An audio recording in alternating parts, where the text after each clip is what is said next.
When Paolo sent me the draft of the Megadungeon conference, the first project, I thought to this idea of multi-level labyrinth of the metaspace, digital volumetries. And in this sense, I thought to some experiences in virtual reality. I had the possibility to try. I tried some months ago. So today I would like to talk about visiting unrealized places through VR, because these two particular case studies I want to present you are actually two unrealized buildings now realized with virtual reality.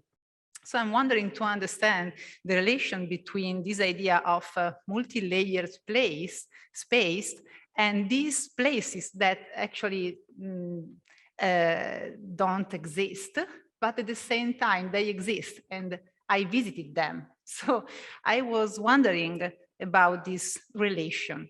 Immersive technologies, virtual and augmented reality in particular, enable, in fact, form of enjoyment and accessibility of digital spaces that overlap the so-called real reality.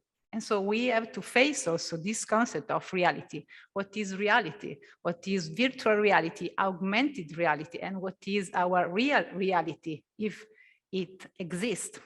They can arise in location-based form, for example, but also in ways which are completely detached and abstract in spatio-temporal terms. So virtual reality in particular allows to the construction of entire image worlds. I assume that you know what is virtual reality, but actually you have to wear a headset and you are completely inside an image that is 360 degrees around you. So if you look behind you, up and down, and everywhere around you, this image actually exists. So they are like autonomous bubble within which it is possible to design and then to live a multisensory experience in specific place and with a defined duration. So the two examples I want to present you are the cenotaph for Newton, famously designed by Etienne-Louis Boullée at the end of 18th century. That is actually was realized in virtual reality as the first chapter of the Dream Building series I'm going to present you. And the second one is a pavilion, an unrealized pavilion designed in 1968 by the Italian architect Maurizio Satripanti for the Osaka World Expo in 1970, and never realized because it didn't win the competition. So I had the opportunity to let you understand the frame of theories and the studies. I'm going to present you my speech. I had the opportunity to visit these two places because of my research activity in the ERC project, an iconology, history, theories, and practices of environmental images. This is a ERC led by Andrea Pinotti, who is a philosopher at the Department of Philosophy of the University of Milan. Actually, it is an interdisciplinary, multidisciplinary research team composed by many researchers and the disciplines to let you understand our work are philosophy and aesthetic, of course, but also computer science, history of science, cinema and media studies, media archaeology, and then art, history, and theory. So what about this idea of an icons that I'm going to use also today in my presentation? For Andrea Pinotti, an icons are these images that tend to deny their status as images. And this links with what Gabriele was saying, because the idea of deepness of these images, of these words, is strictly linked with the idea of an icon, because they are sort of environment.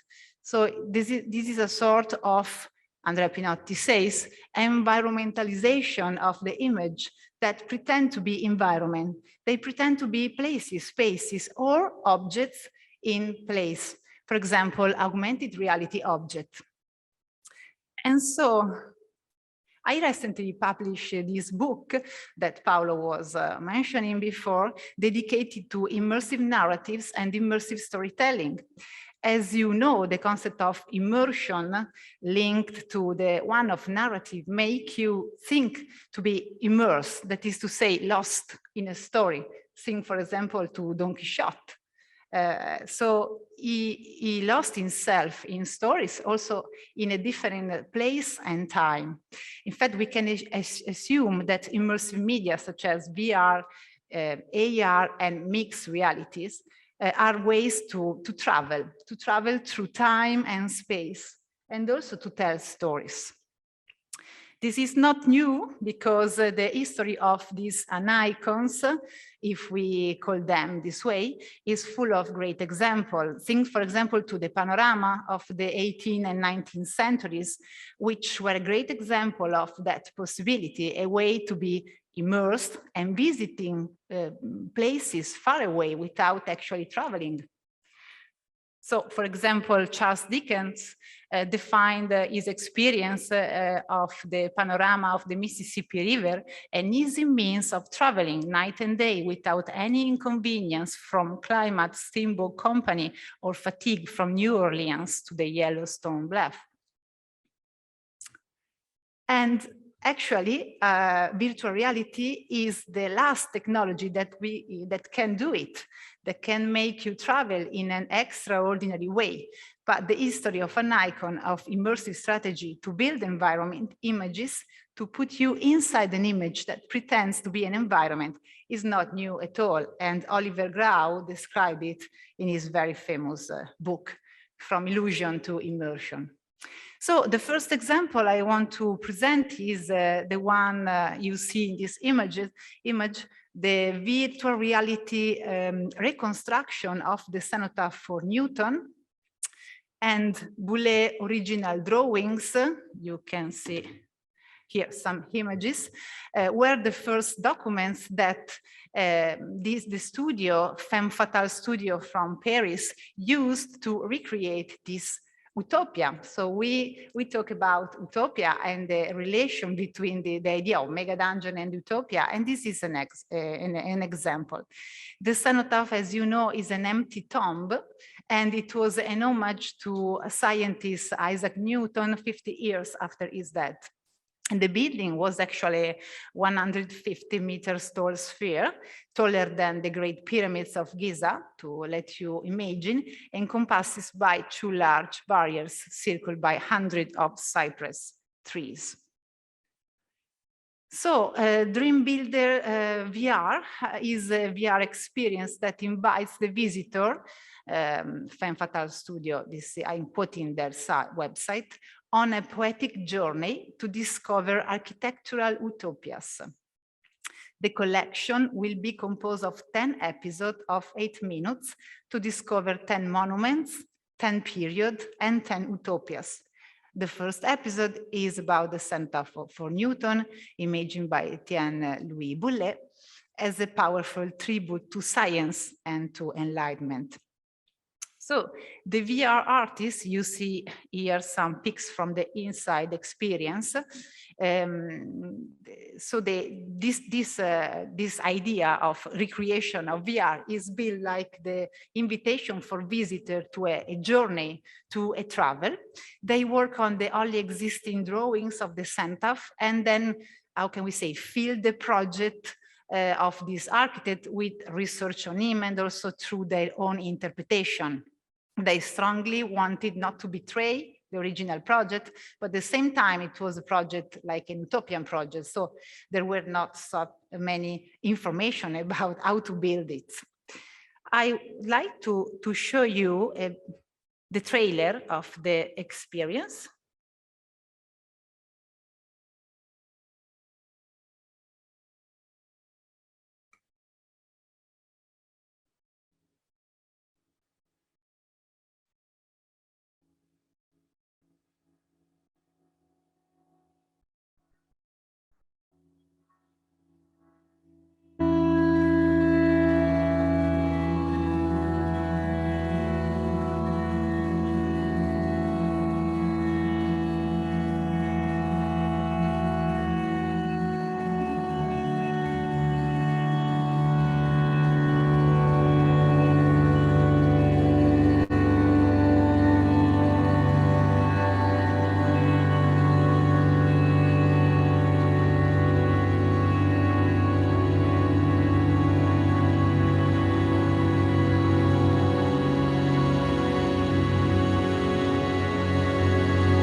Okay, so I was particularly interested in this idea of the journey, and the possibility of visiting and see places that actually does not exist. And thinking to the Megadungeon, I want you to point out that the second episode of the Dream Builders VR series will be dedicated to Iona Friedman La Ville Spatiale, the spatial city.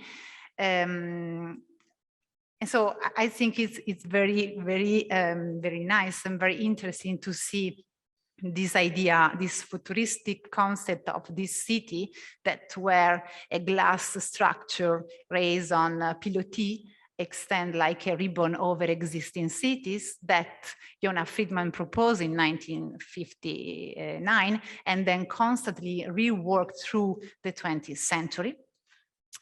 And this is also a very short trailer because they actually didn't realize it, didn't complete it. They are working on it.